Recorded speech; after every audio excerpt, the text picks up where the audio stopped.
All right, we have made it to the end. Here comes review number 9. Hopefully you've been doing some of these with us as we've been working along, so you're ready and raring to go for your final.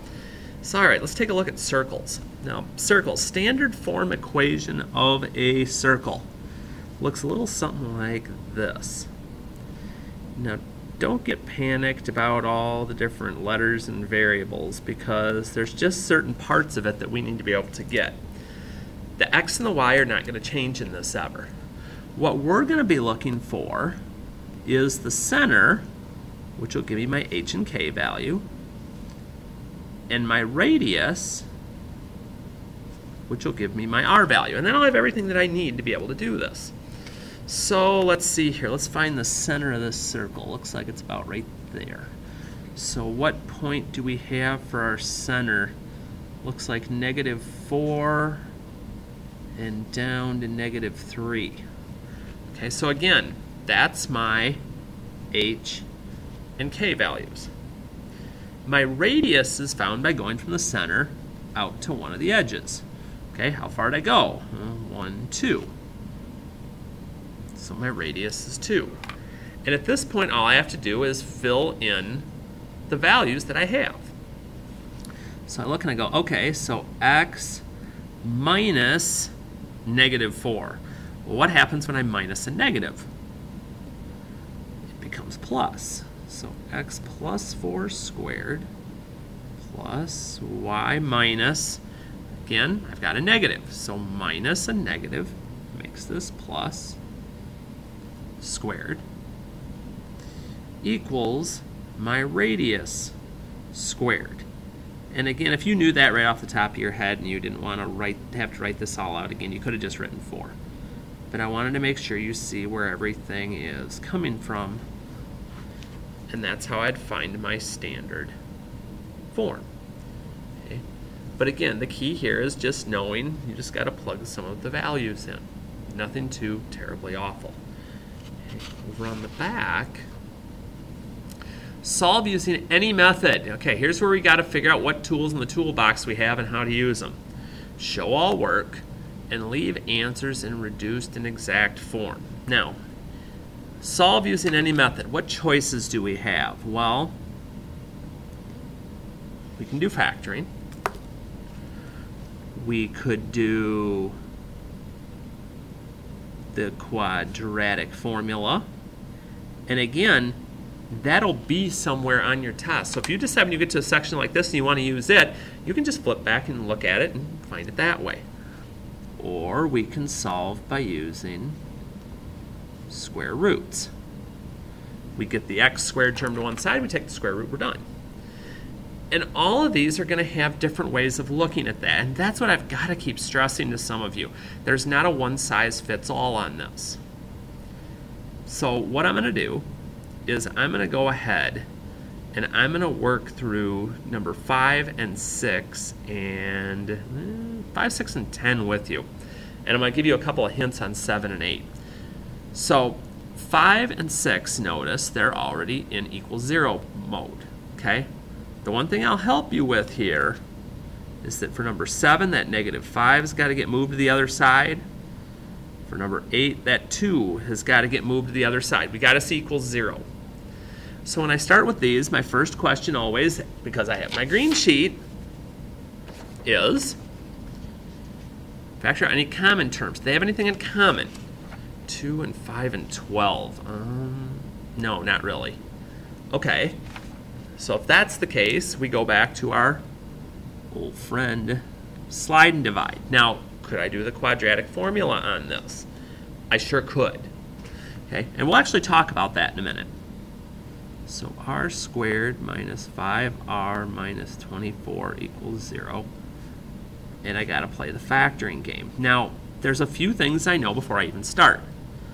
I know because I multiply to a negative, one side's got to be positive, one side's got to be negative. I also know that they have to multiply to 24, but not add up to 5, but minus. You're like, well, how do you know it's minus? If it's one of each sign, it's what do they subtract to get to this? If they're the same sign, it's what do they add to? So if I'm not sure, okay, let's find a 24 here. Okay, there's my first one. 8 and 3. Is 8 minus 3 5? Hey, it is. But how do I know where to put the 8 and where to put the 3? This sign. Bigger number gets this sign. Bigger number, smaller number. But don't forget, oh, and it's so easy too because you're happy with yourself at this point. Remember, I did slide and divide. So that 2 that was out front needs to get divided in. Does 2 go into 3, excuse me? No. That is reduced as much as it can, because remember, you've always got to make sure this fraction's reduced. Punch it in the calculator, okay? If you're not sure, punch it in. 3 divided by 2. If you get a decimal, do math, enter, enter. See, it's still 3 over 2. So that is fully simplified, so I put that back to the front. 8 divided by 2 is 4. That stays the way it is. And it says solve, okay? Solve. Set each of these equal to 0 and figure out what r is.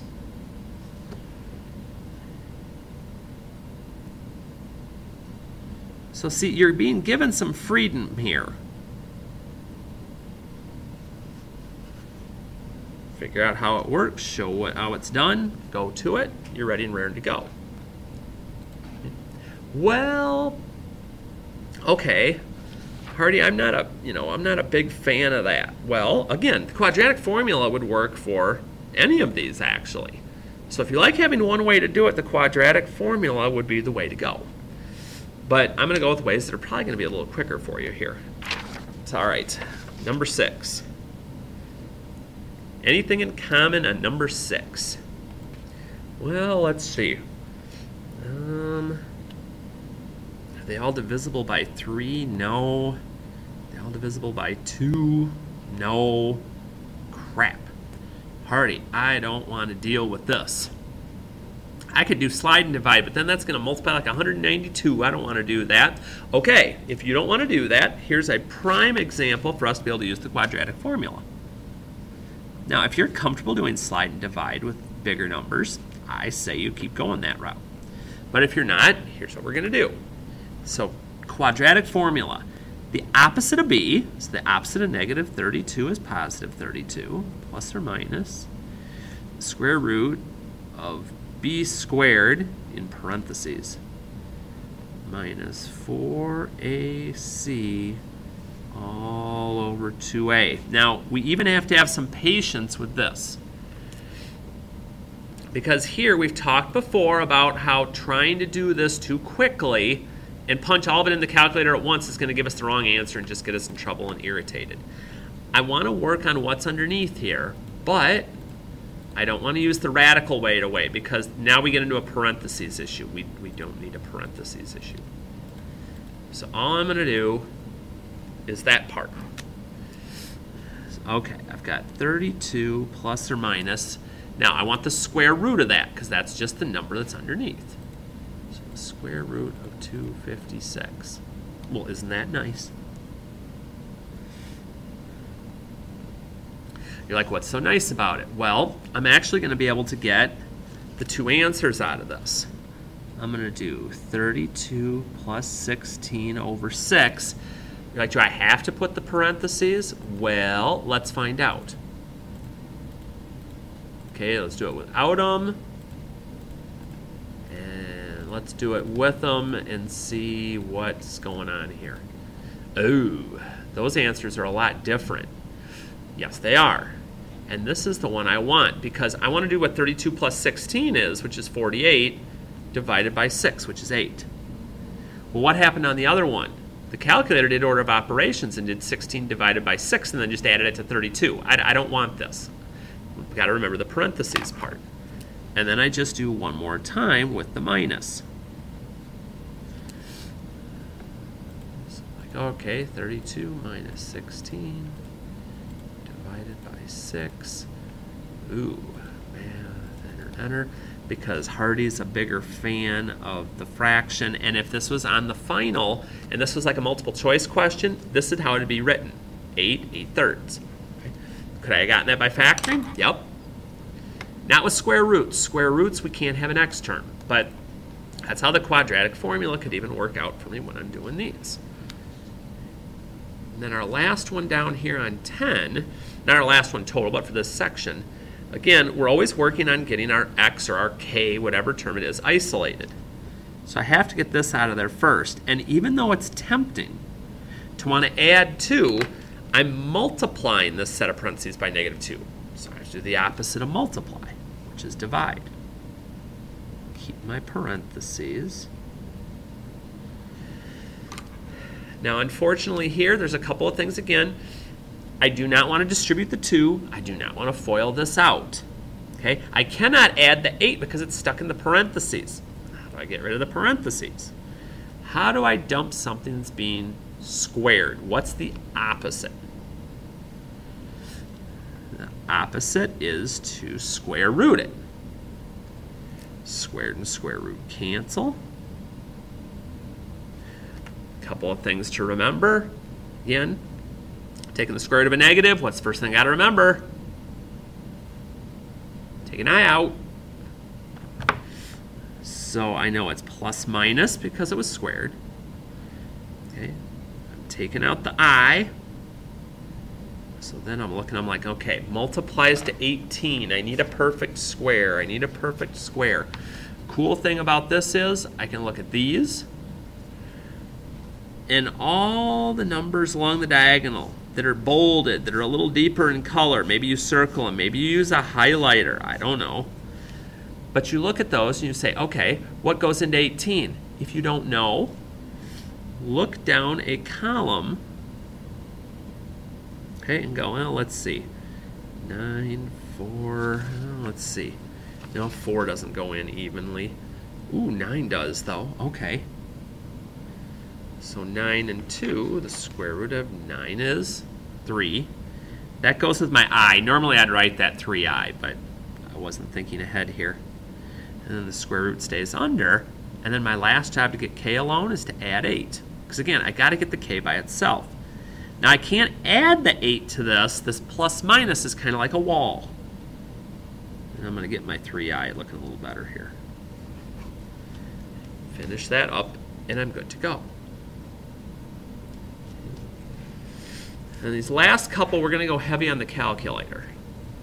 Okay, identify intervals where the function is increasing and decreasing. All right. We need a picture first for these. So x squared minus 2x plus 2. Graph. Now, it's not quite as easy as just saying, oh, well, it's this, I'm done. Remember, when we're looking for increasing and decreasing, we need to find any maximum or minimum values. Because I need to know, well, okay, I know it changes direction right here, but what value is that? So again, to do that, I'm going to do second trace. If I'm looking for a minimum, I'm going to use number 3. If I'm looking for a maximum, I'm going to use number 4. Well, I'm looking for a minimum in this case because we got a valley. And again, I want to use my left and right arrows to get as close to the bottom as I think I can. And then once I'm there, I'm going to do a couple clicks to the left to set my boundary on the left side, because again, I'm trapping the minimum in. Couple to get back where I started. Couple more to make sure I'm to the right. And you'll notice with these little arrows, on some versions it might be lines there actually, but I'm trapping it in the middle. And if I hit enter one more time on the guess, I find out what my minimum is. Now, here's the kicker.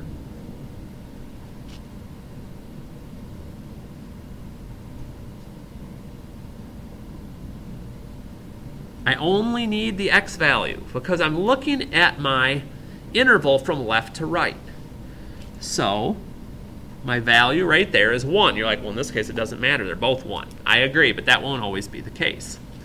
So once I do that, I say, okay, so where's this guy increasing? Where is it decreasing? I start on the left. And notice as I start, which direction am I going? I'm going down.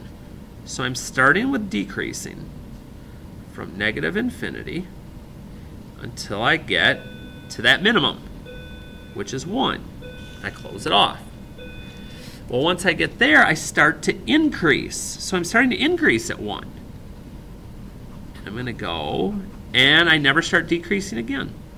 So I just go to infinity, and I'm done. Okay? But I have to know the x value, wherever these mins or maxes are at. The x value is what's going to help me figure out where that increasing, decreasing is. Because if I just try to eyeball it, probably not going to work out real well for me. Last one. Brady's hitting a baseball into right field. The baseball's path, or the baseball in this case, is modeled by the given function. How long was the ball in the air? What's the maximum height of the ball? Y value of the max. How long was the baseball in the air? Find the x-intercept, or 0 of that. So I go, okay, let's pull this up. So negative 16x squared plus 85x plus 3. Harty, I can't see the max. It's up here somewhere. Okay. If we have to, we got to mess with the window sometime. And if you get to a window and somebody's messed with yours sometime, you can always go to zoom and go back to standard, and it'll take you back to standard. But you're like, that's not helping me right now. Okay. Let me look at the chart here. Now notice, the chart starts getting up into the hundreds for y. So when I'm changing my window, I want to make sure it's at least that big. So since the biggest number I saw when I was here was 114, I normally, in that case, will make my window a little bit bigger than that. If I hit graph, now I can see it. So what am I looking for? Well, how long was the baseball in the air? Here's where it comes back down, where x is, where my y value is 0. I need this value. So second trace, I want number 2 this time. I want a 0. So I'm going to right arrow until I get really close. Okay, that's pretty close. Left arrow twice, hit enter. Couple clicks to get back where I started. Couple more. I know you can't see it anymore, but you just gotta believe. So my x-intercept is 5.35, and that'd be how long the baseball was in the air. So then to find the maximum height, just like what we were doing back in number 11, that was a min, now we're going to find a max. Again, I arrow up until I get way up to the top. Then again, a couple clicks left, enter. 1, 2 to get back up. 1, 2 more to make sure we're on the other side. And one last enter for the guess. Now again, the max, all I care about is the y value. Well, why is that? Why is that? The x value tells me how much time it would take, but the y value actually tells me how high it is. So 115.9 feet. All right, at this point, it's up to you. Finals are in a couple days here. We've done probably about a third of these reviews together, and hopefully you're taking the time to do some of them. Use the website for videos, use the keys that are available online and in the classroom, and then just ask some questions on some other things, but really put the work into trying to find it and trying to do it yourself. That's how actual true learning takes place. And on that bell, I am out for this one. Good luck.